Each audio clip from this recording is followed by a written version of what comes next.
Ah, il y a une grande frustration. Beaucoup de frustration. C'est de la frustration en fait, parce qu'à chaque fois, moi et toutes nos sœurs, à chaque fois, elles sont éjectées pour le voile. Non, faut que ça évolue.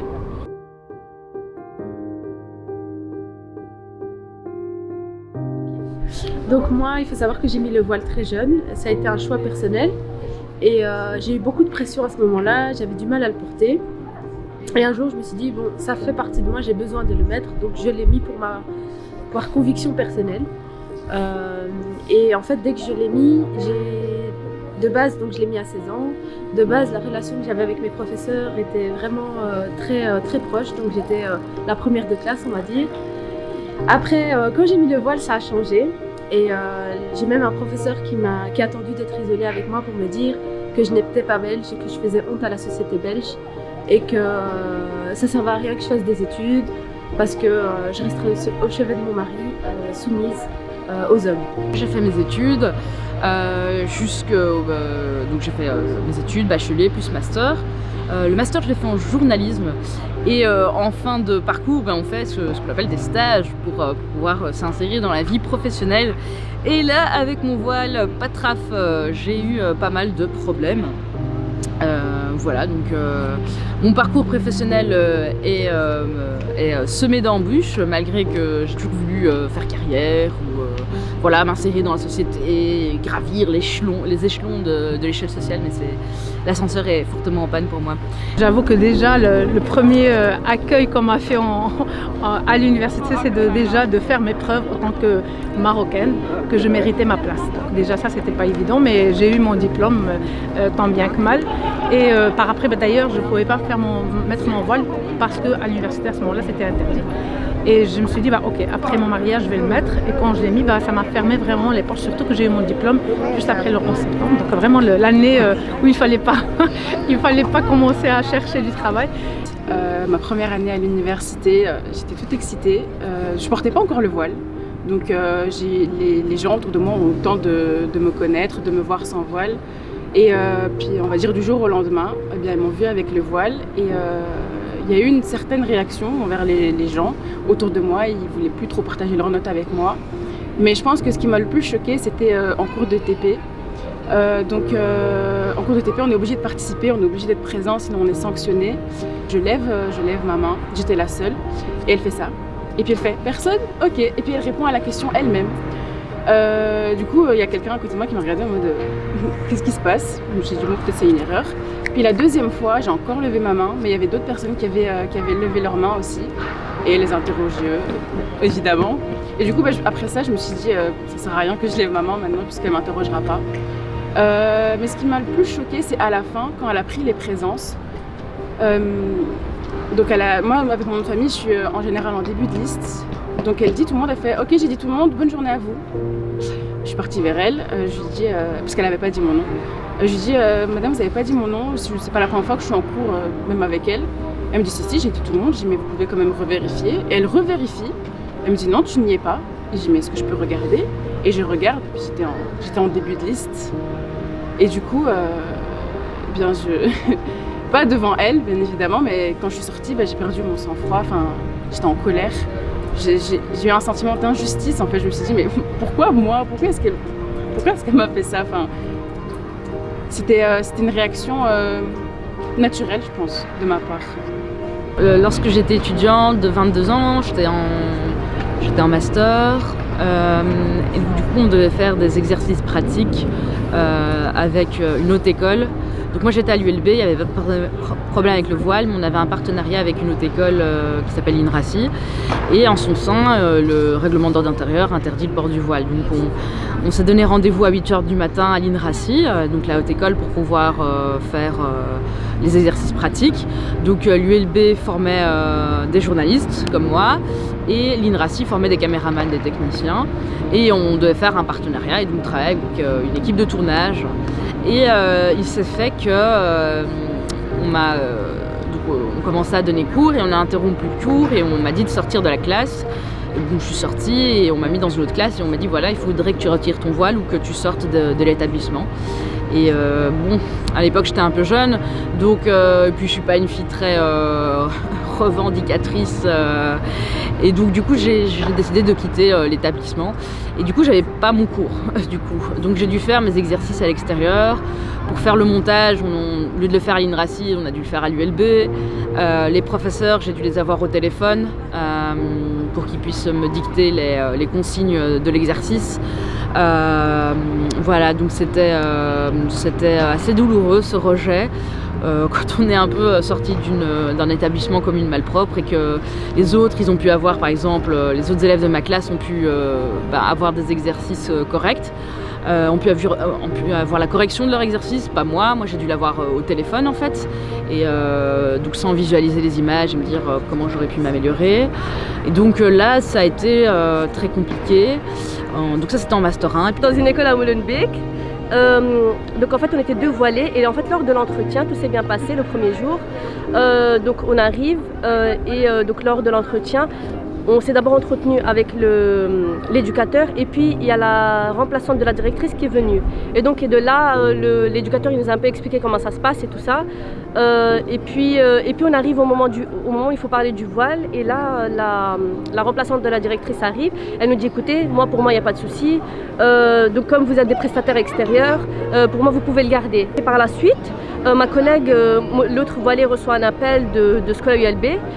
Lui disant oui, comme quoi qu'il y avait eu un souci, qu'il fallait retirer le voile. Je me suis retrouvée sans stage parce qu'en fait les rédactions n'acceptaient pas le port du voile à l'époque et je crois que c'est encore le cas maintenant. Donc j'ai pu faire pour finir des stages, j'ai pu un peu négocier, avoir une semaine de retard par rapport aux autres élèves, mais donc du coup j'ai dû faire vraiment rester en rédaction. Je pouvais pas sortir dehors, porter le micro de telle ou telle rédaction ou représenter tel ou tel média. Donc voilà, je restais un peu à l'intérieur en faisant du journalisme copier-coller de dépêche, vraiment très ennuyeux et pas du tout instructif. Et aussi faire de la modération de commentaires racistes sur leur site. Voilà, donc je fais du web très ennuyant à l'époque en 2013. Et puis voilà, donc je me suis dit, bon, même pour chercher un stage gratuit, non rémunéré, c'est compliqué de se faire accepter. Qu'est-ce que ça va faire si je vais trouver du travail en étant payée? Donc suite à ça, effectivement, il y avait beaucoup de galères. Des gens qui en profitaient de ma propre communauté, qui en profitaient de cette fille qui était diplômée, qui avait des compétences, mais qui ne trouvait pas de travail. Donc du coup, profitaient pour me faire travailler au noir ou quasiment gratuitement. Ou pas me payer par la suite, etc.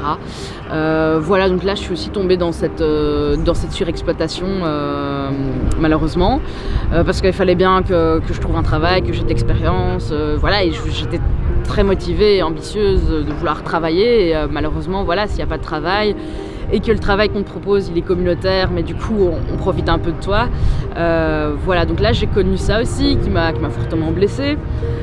J'ai connu le déclassement social parce que malgré mon master, du coup moi j'ai travaillé comme éducatrice dans une maison de jeunes à Molenbeek. Là on acceptait le voile, il n'y avait pas de souci, mais gérer des jeunes assez turbulents. L'année dernière, il faut dire que j'ai été conseillère, c'est pas pour, je ne veux pas citer pas mal de marques maintenant, mais moi je suis conseillère d'une marque donc de robots culinaires et où j'ai cartonné dès le départ. Alhamdoulilah, quand je fais quelque chose, je fais toujours avec le cœur, donc je ne m'arrête pas voilà, je suis qui je suis. Et on m'a interdit d'aller dans un salon où tout le monde pouvait exposer à cause de mon voile de nouveau. Et on m'a dit, si tu peux le retirer, on veut bien que tu viennes. Et j'ai dit non.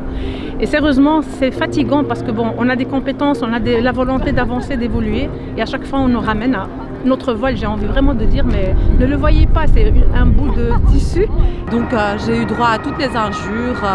Retourne dans ton pays, sale étrangère, vous venez gratter le CPAS, vous ne travaillez pas, vous êtes des intégristes, on est bêtes, nous les femmes, on est des soumises, que visiblement les hommes quand ils tuent des gens, ils ont des vierges au paradis. Enfin, j'ai eu droit à toutes les injures possibles et imaginables.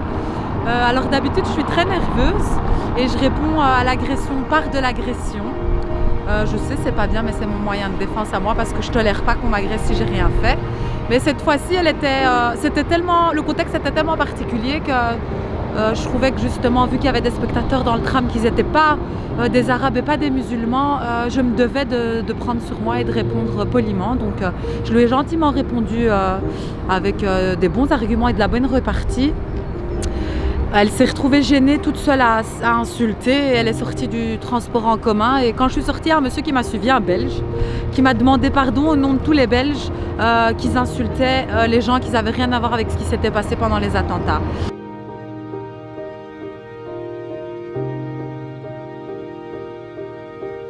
Ah, il y a une grande frustration. Beaucoup de frustration. C'est de la frustration en fait, parce qu'à chaque fois, moi et toutes nos sœurs, à chaque fois, elles sont éjectées pour le voile. Non, faut que ça évolue. Ah bah j'ai ressenti un sentiment d'injustice. L'injustice aussi. Donc j'ai vraiment ressenti une colère. Colère. Je suis en colère, oui, je comprends les jeunes en colère, parce que je l'étais. Je ne vais pas l'enlever pour leur plaire, ça c'est clair, parce qu'à ce moment, je vous assure que j'étais tellement perturbée que je commençais à pas douter de moi ou douter du voile, mais de me dire, est-ce que c'est vraiment ça? Un questionnement sur moi-même, je me suis dit, mais est-ce que ça vaut le coup de porter le voile? Vu les réactions qu'il y a autour de moi, enfin, les gens avaient changé de comportement en fait.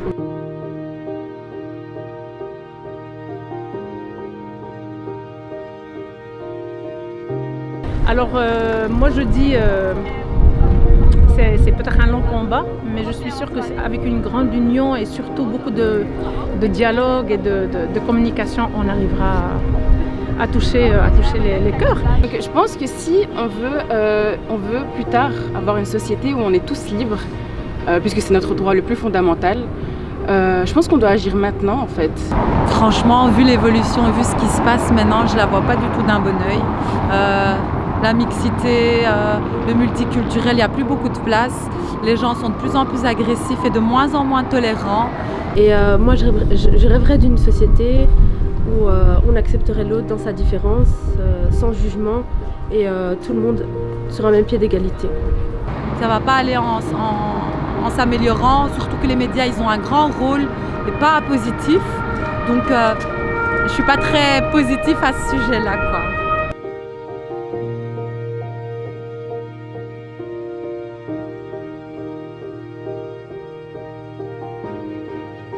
En fait, je me sens tout à fait belge, que j'ai un voile ou non sur ma tête. Le mot belge ne signifie pas conviction chrétienne ou athée ou peut-être musulman tout en étant belge. Et finalement, je suis en master et je suis fière de là où je suis arrivée parce que justement, grâce à cette remarque, ça m'a poussée à être meilleure. En un mot, je pense que je lui dirais merci, honnêtement, parce que grâce au doute qu'elle m'a mis, ben, j'ai pu faire des recherches. Je me suis questionnée sur moi-même. Je me suis dit, mais en fait, pourquoi les gens autour de moi réagissent comme ça? Du coup, j'ai commencé à faire des recherches sur la femme dans l'islam, le voile, la place du voile. Et puis, en fait, je me suis rendu compte que c'était une force en fait que j'avais, que c'était ma fierté, que je me voyais plus sans, et puis que c'est pas à moi en fait de m'adapter aux gens, ni aux gens de s'adapter à moi, puisqu'en fait, il n'y a rien qui change en soi. C'est toujours moi, c'est toujours Amina. Donc je dirais merci même à tous ces gens qui me regardent. Enfin, ça m'est déjà arrivé souvent, des gens qui me fusillent du regard. Enfin, ça va les mener à quoi? Ça me rend plus forte en fait, au final.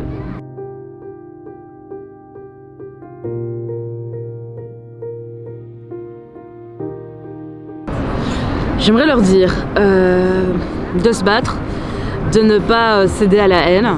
C'est compliqué, donc j'ai déjà été au tribunal parce que je voulais aussi m'inscrire en haute école et certaines hautes écoles interdisent le port du voile.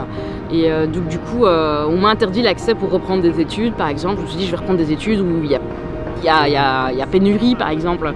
Et là, c'était compliqué de reprendre ces études-là parce qu'en haute école, c'était la haute école Francisco Ferrer, elle interdisait le port du voile. Donc je suis partie en procès, mais en procès, moi, je me suis retrouvée face à la procureure du roi qui avançait l'argument. Écoutez, en Iran, vous savez, que diront les Iraniennes si on devait autoriser le voile ici? Ce serait scandaleux, quelle image on renverrait?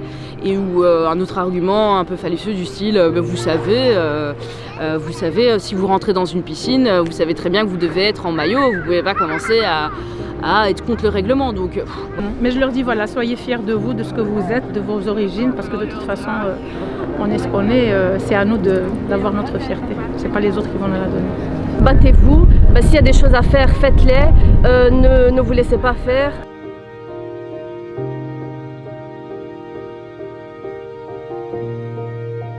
Oui, il faudrait évoluer, il faudrait commencer à accepter chaque personne et il faudrait arrêter parce que ça crée plus de frustration chez tout le monde et c'est pour ça que ça engendre la haine, la peur de l'autre et tout ça. Voilà, j'espère simplement que peut-être dans 10 ans, la femme musulmane en foulard sera acceptée comme n'importe quelle concitoyenne et qu'elle ne devra pas choisir entre sa croyance religieuse qui est très forte en soi, hein. Les convictions religieuses sont très fortes et ses convictions, on va dire, ses aspirations professionnelles.